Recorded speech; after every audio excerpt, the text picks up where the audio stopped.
Welcome to Big Blend Radio with your hosts, Lisa and Nancy, editors of BigBlendMagazine.com.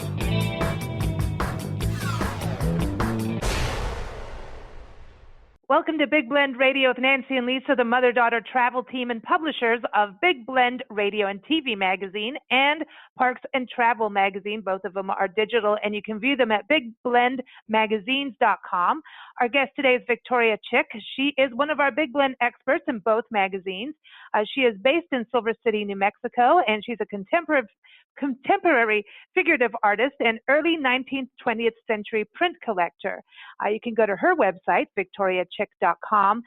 Today she's joining us to talk about dioramas, cycloramas, and painters Philippoteaux. They're known for their cyclorama called Pickett's Charge of Cemetery Hill. It's portraying the Battle of Gettysburg, and it's actually part of Gettysburg National Military Park. Very fascinating because this is like this 360-degree painting, and it's giant. And so it's pretty interesting about how this all came to be. Again, go see Victoria's work at victoriachick.com. Her article on painters Philippoteaux, I just like saying their name over and over again, is in the October through December issue of Parks and Travel Magazine, and you can go right to nationalparktraveling.com to see it. Victoria, welcome back. How are you? Thank you, Lisa. I'm glad to be here. Hey, you know, Nancy, I'm excited. Very interesting. You got me started on these cycloramas, and then I got into dioramas, and then I got into the painters Philippoteaux, and it's been very interesting because it was something I didn't know about before. And so the dioramas are really what we see in museums, right? Like if you go to the Natural History Museum, or if you go to, most museums where they like, here's the rattlesnake skin, and they stuff the rattlesnake and then put some dirt around it, like that. Stick it in front of the painting. And they're really they're painted very well, and people they give a greater sense of being in the spot, being in the surroundings that you would find whatever it is that you're looking at, what their habitat is. So and they're effective. Cycloramas sometimes, well, I shouldn't say that. Sometimes, because only once that I know of actually used some diorama in the cyclorama to make it even more intensively felt. But let me tell you a little bit about what I found out about cycloramas, which I guess the name implies round, and that's exactly what it is. As you said, 360 degrees surrounding you, and as a viewer, you're in the center of this painting that goes all the way around you. The paintings were generally quite large in height, too, probably 10, 12 feet high, and they were done in sections and then put together for the display. And I can't imagine doing this because whenever I try to do big painting, and you guys know I like to paint large. Yeah. If I'm going to paint large, I have to really make sure I have enough of the paint mixed up that I'm going to use from beginning to end.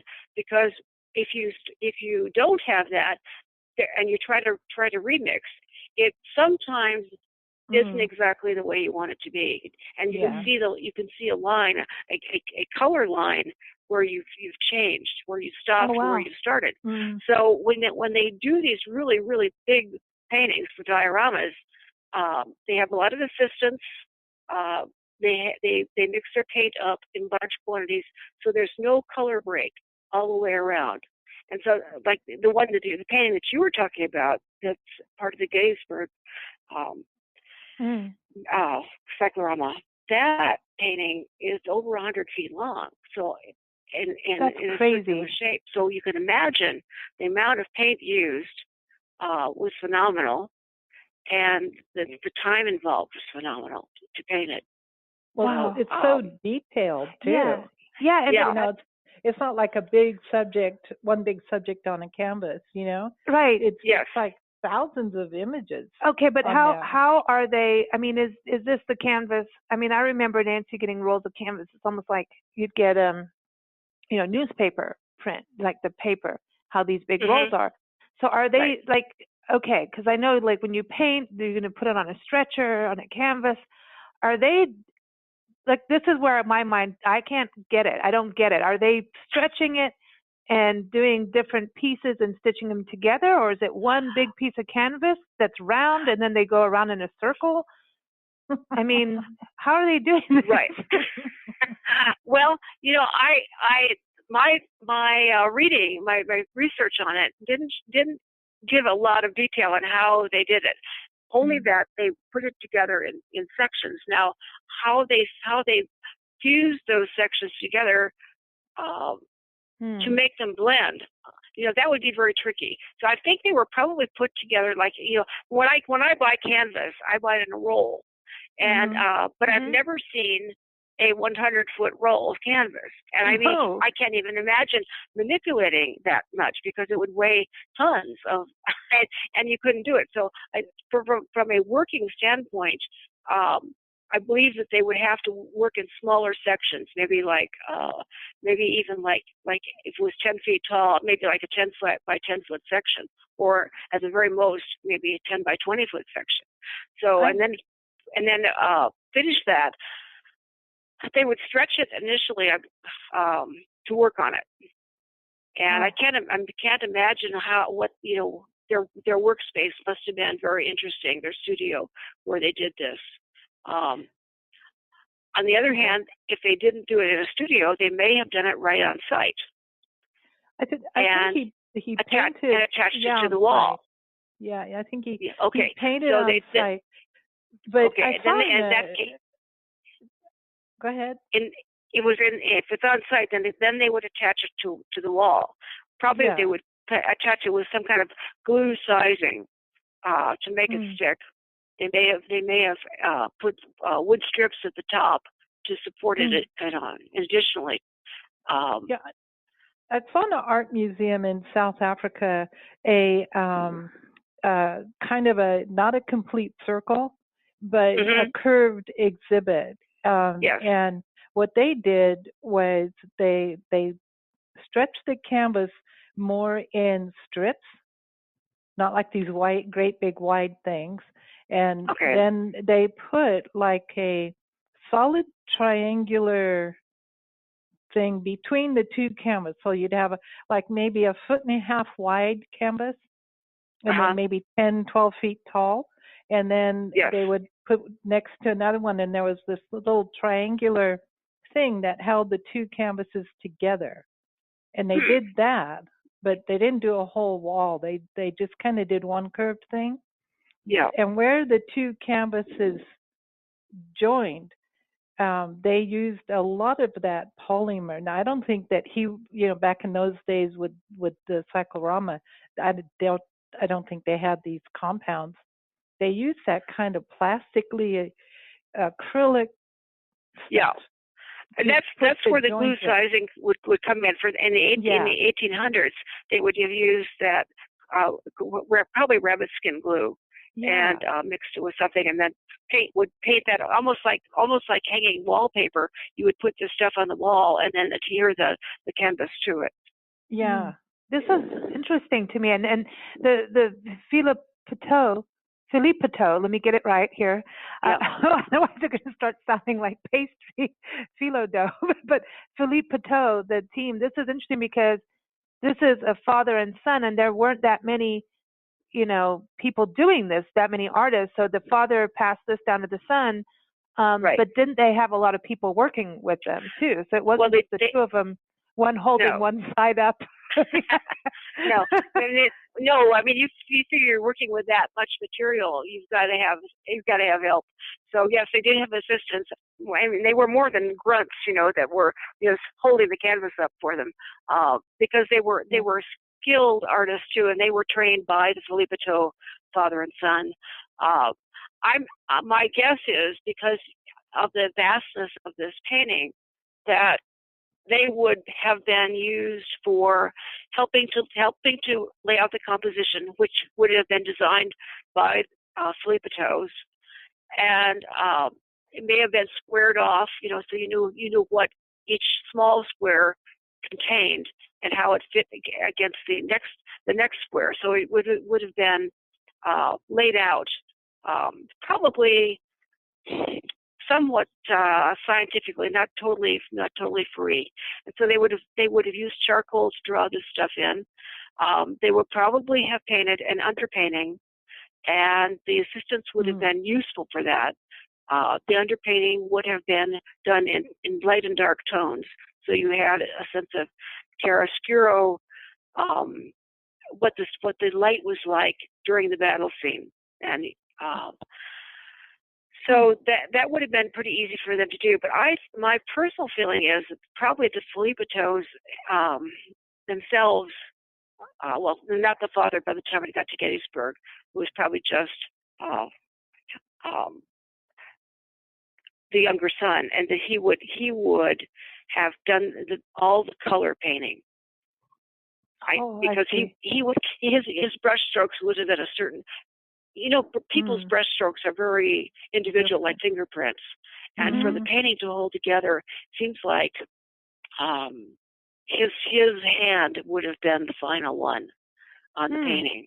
Yeah, he did the fun part. Yeah, it's color in. I remember, Nancy, when you doing certain paintings, and don't go out of the black line. And white. You did black and white first. I did like the flowers. When you did collages.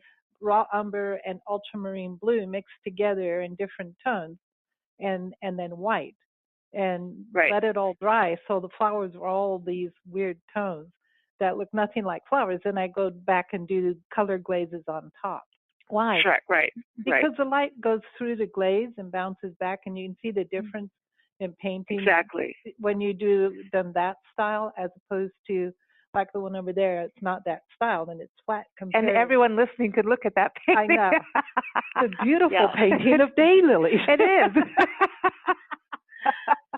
But it wasn't done with glazes, so it's flatter in a way. Huh. Well, that type of painting that they were doing at the time for that kind of work was in the classical style. Then they were following the old masters with the glaze and the little bit of opaque underpainting for the very lighter areas. So that's probably the way they did it. Yes. The lighting in it is incredible, and I think that's what's so interesting. When you see battle scenes like this too, they'll also show like this different time of day, and like here's a sunrise while a battle's going on, or a sunset, and it's and you're like, wait, I want to look at the sunrise, but this is horrible. What's going on? And with it. But the painting to me is really amazing. And everyone, if you go to nationalparktraveling.com, either look in the magazine or just type in Cyclorama, and you'll find it. The lighting in this painting is incredible. And what is amazing to me too is to be able to show this and have the correct lighting. It looks like they're lighting it a lot from the top. I mean, so you don't get shadows and you don't ruin that effect. Since I have not seen the entire painting, and you guys have. No, not the entire painting. We haven't been to Gettysburg yet. I was going to ask, the battle went on for a certain period of time, and so does the lighting change as is everything happening at once when you look at this, or is it progressive as you go around the cyclorama? It's like it's different places. It's different places. So like you'll see General Alexander Webb lead the Union attack, and then on one side you'll see like actually Paul-philippoteaux in the scene of action, because that's his signature apparently, is that he paints himself into the painting. He's just like Alfred Hitchcock. No, Ted DeGrazia does that too. Ted DeGrazia. And Michelangelo did the same thing. So. Yeah, so I think this is a classic European style thing. I know Ted DeGrazia is Italian descent, but studied in Mexico under Diego Rivera and Jose Orozco. But what's interesting is DeGrazia, he did it where he did this Father Font series. Father Font, and you look at the face and it's him. He made himself Father Font, and he wrote stories about Father Font as though he was Father Font. Like, it's crazy. It's cool. But when you look at this, and you'll see like General Henry Hunt and his staff sitting on a hill, you can just see there's like all these close-ups of battle. Here come the rebels. so it's like different scenes going on. It's a big collage of battle, and it's yet you have this incredible sense of place that I think you get with dioramas and cycloramas, that it is putting you right there. So it's very, while it's got that those softer and tones, it's still a battle, and it still feels very real. Like you feel like you're standing in the middle of it. And we haven't seen it in person, but just looking at the different photos from the National Park Service, it's like, wow.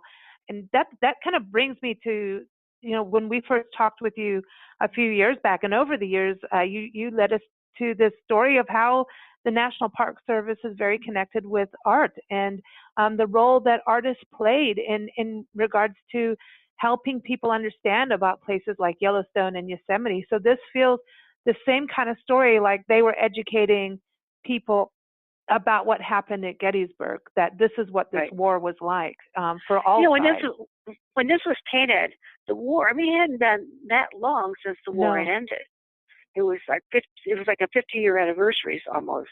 So, I know when I was doing research on monuments, war monuments, and I came across some from the Civil War. They were, feelings were still fairly raw at that time with a lot of people, and that was one reason they waited a long time. They thought to put monuments up, because it was too close in time for many people along the border, especially. I don't know. Now it seems too close in time for people. Look at what happens with the Confederate statues. Yes. So it's obviously still a problem. Yeah. Well, history is history, and unless you've really studied history, sometimes you don't. Sometimes the monument or the painting has a different meaning from you than what it was intended to have. So not everybody who gets up in arms really understands the whole picture. Yeah. And that's too bad. Yeah, I think a lot of it is where it's placed. Where it's placed.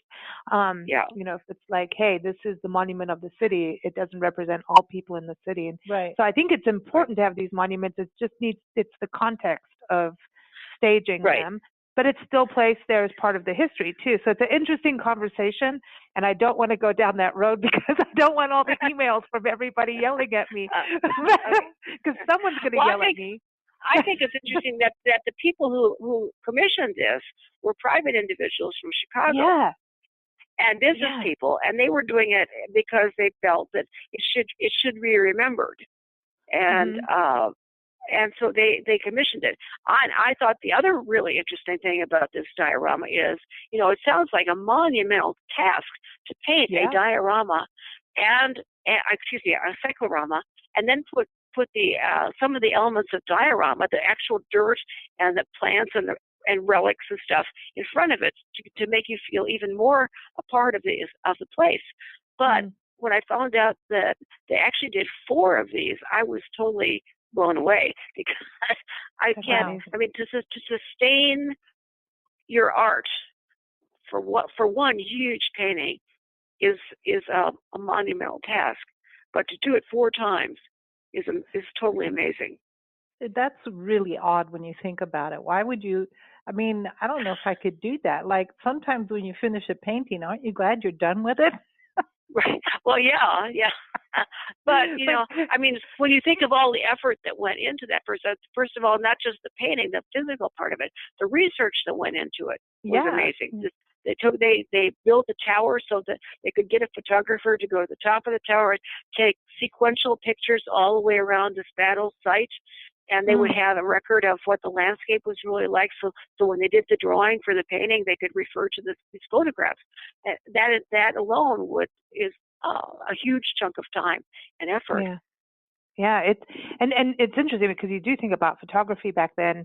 And Nick Collier, the photographer and mixed media artist and veteran, and he was the artist in residence in Gettysburg, and also Big Bend. He was the first National Parks Arts Foundation artist that came in on a veteran program for artists who are veterans, military veterans. And he went to Gettysburg, And he makes his own box cameras. So it's really interesting because you think back to the photography and Ansel Adams and everything in the National Park Service's first thing he did was Big Bend. Then he went to Gettysburg. Then he went to Hawaii to the volcanoes while the things were going on with the volcano. But anyway, so he, everyone, you can see this in the August issue of Parks and Travel magazine, the August-September issue. I encourage you to go there or just type in Nick Collier, nationalparktraveling.com. This still blows my mind. It's crazy. When you talk about taking these series of photos. So he looked at, there were photos and images representing the war and the battle scenes. And so what he did when he was an artist in residence, I just can't, it trips me out. He went with his box camera, right? And staged every single, like the battle scene as one person. So he dressed up in military with the guns, right? But of today. And so it's like in his old gear. And he went in and placed himself in the battle scene in each, like all the dead bodies, the person, you know, with the gun, climbing over the wall, and made it into, so he did a series of photos and made it into one image. He recreated one battle scene on his own with his own box camera, one image. With him being the model. Is that not the craziest thing ever? But and because I was looking at this going, okay, some of this, like, is that doesn't look like the uniform, you know? And he's like, no, I recreated what it was like. And I'm like, well, what was it like lying there, knowing someone had perished right there in the battle?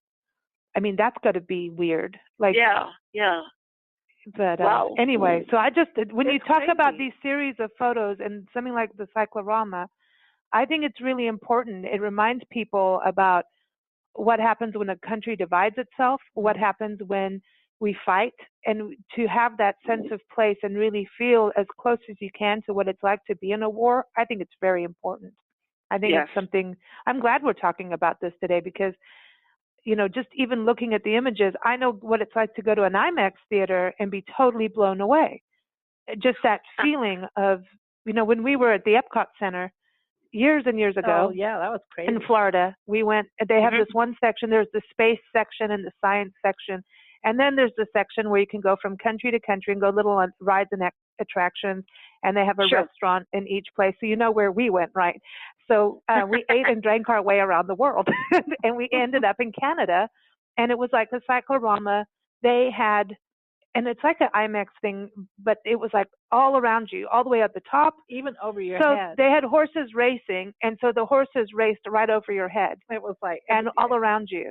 It's so funny how everybody ducked. We ducked, and then there were like these ledges that you could hold on to while you're just rest, and you know.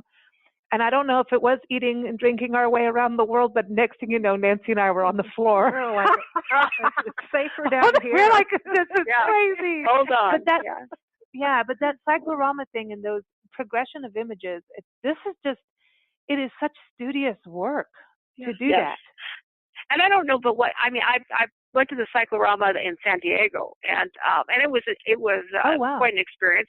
But I wonder if the I did say Cyclorama, I meant IMAX, but I was wondering if the Cyclorama, where you actually could study. I mean, it's not going so fast that you can't study what's going on. That you might get more out of it. It's not just sensation; it's actually seeing and thinking about it. Yeah, because now you realize when you're looking at the painting, because it's done in so many sections, it's so big and it's so detailed. You're looking at one face after another, and then it really dawns on you that these were real people. Yes. In this battle, as opposed to a film where everything's moving so fast that you get that they're people, but somewhere in your mind you're like, well, they're actors. Where this makes you, even the expression on the horses, how they're being pulled aside here and there, that, you know, it just, it's very realistic. So when are we going to Gettysburg? Probably. Come on, let's go. Well, the other interesting thing about these four cycloramas that were done is wouldn't you think that they would be so revered and care would be taken of them, that they were so special, and you find out that two of them disappeared. One of them still hasn't. Nobody knows where it is. One of them was missing for a while, and then it was kind of discovered, and some people bought it and they put it in storage. And the estimated value of it when it was put in storage was over $5 million. So, and nobody's looking at it. So I mean, I don't know where it's stored, but I hope it's safely stored. The one that's in Gettysburg was moved. It had originally been, I think, was it Philadelphia that it had been, or Boston? I can't quite remember that. But and then the special building was built for it, but it was an unheated building. The ceiling leaked, and it was up for quite a while, but it was deteriorating inside this building that was built for it, and so then it was restored. Then it went into a more modern building done by Richard Neutra, who was a really world-famous architect, and it was there for a while. Then it went through restoration again, and now it's in its brand new building. So I'm glad that this one has been really looked after and maintained, and that everything can now be seen by so many people. Yeah, I mean, to me, this is an amazing story. Just the role of the arts and how it changes and how it makes you think. And the story is incredible. And I'm glad it's at Gettysburg too. So many people go to Gettysburg. And what's interesting about Gettysburg, we think about national parks, and the first thing is Yellowstone, Yosemite, Grand Canyon, Smoky Mountains. Those are the main things that pop to people's mind. And I cannot tell you how many people we have interviewed over the years, and we say, well, where did your national park experience and love of national parks come from? Gettysburg. Amazing. Oh, really? Gettysburg has a thing for people. Yeah. It is very fascinating to me, because maybe they're into history, but even as a young kid, Alan Spears from the National Parks Conservation Association, that led him his first national park experience was in Gettysburg as a little kid, and that was it. He was hooked on parks. And yet at the same time, a lot of people don't realize that is a national park unit, because it's a military park. It's different. But there's something about Gettysburg that gets people into traveling to their national parks. Yeah, I think that's very, very interesting. I don't, most national parks are national parks because of the scenery, the landscape, the uniqueness of the place from a beauty standpoint. But Gettysburg is different in that it's almost a solemn kind of thing. If you know history, that it was the biggest battle. Our country was being torn apart, and I think people go there almost like they would go when they go to a cemetery, in a way that there's a seriousness about Gettysburg that isn't a part of the Yellowstone. I think, way back, most people in this country at some point are going to have some ancestors in that battle. A friend whose distant cousin was actually in Andersonville, that camp. Yeah. And you think about, that was rough, man. That was just crazy. And you think about being in prison and put in camp there. And, you think about these stories, and that's 3/4 of our national park system, service system, 3/4 of the park units are all historical. And they pop up all over the place. We just did an interview on Canton, Ohio, and that was the first ladies' independence national historic site. And it started by the McKinley family. It's in the McKinley house, the Victorian home there. There's just all these little connections, and it is pretty interesting. And people travel because their family's part of that. and there's cemeteries in just about every national park that we go to. We find a cemetery or a gravesite or marker. Yeah. Yeah. Even here, I mean, down in between us, you in Silver City, and us here is Chiricahua National Monument, and right at the entrance is the cemetery of the people that had Faraday Ranch out there. And then you start, reading up, and then they have the mysterious ranger. The ranger that used to look after he went out on his horse one day and never returned. He never came back. To this day. Oh, wow. And they have a special day every year honoring this man, wondering what happened to him. And he just went off. Isn't that wild? It's like, get on your horse and ride. And who knows? And this was back in the day, like, I think like 30s or 40s or something. I'm not sure. But just that's it. Disappeared because they did a lot of protection on horseback. A lot of the rangers. Sure. We like that. Rangers and horseback. There you go, Victoria. That's your next career. That's my new job in a new life, I guess. Yeah. Well, hey, you're doing these big trail rides, so there you go. You can handle it. Well, everybody, again, the article is up on nationalparktraveling.com and in Parks and Travel magazine, the October through December issue. And you can go there, just type in Victoria, and you'll see her other articles. She's also featured as an expert when you see the magazine department on nationalparktraveling.com. But I encourage you to go to her website, victoriachick.com, and also take a look at her work and some of her print collection. And sometimes she sells her prints. If you're Prince Charming, you can get a print. I don't know.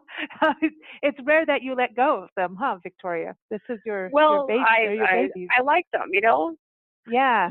I discovered I was a collector after I had collected, and then somebody said, hey, I'd like to get that, sell it to me, and I go through this terrible withdrawal if I sell one, and. Wow. And I miss that thing. I miss that print, So I'm the stories behind it. I'm a terrible print dealer, but I'm a much better print collector. Well, I think what's interesting over the years when you bring the stories out of the artists, and a lot of times those stories haven't really been well documented, and so you bring those artists back to life, for all of us, and. Well, their art, lets them know about them, but there's always these interesting stories behind them. So I always enjoy that. Everyone, again, victoriachick.com. Thank you for listening to Big Blend Radio. You can go to bigblendradio.com for the upcoming show schedule.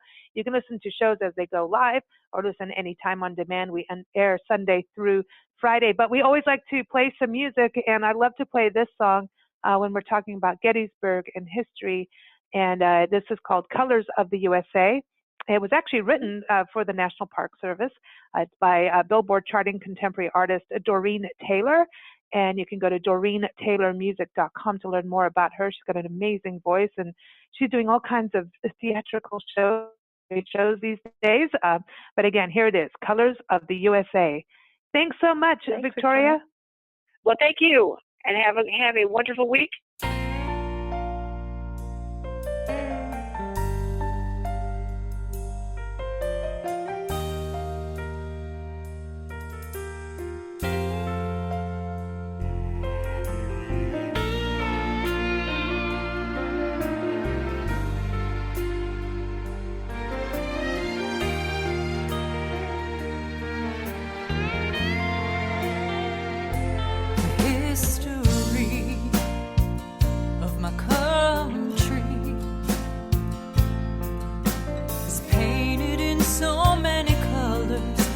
This mighty land of mine, this world around me changes. Every day is something new. The colors of this great land proudly shine right through. See an eagle soaring across a rainbow painted sky. Kids laughing in the green grass as they play. Flag flying high with the red, white, and blue. These colors honor you, my youth.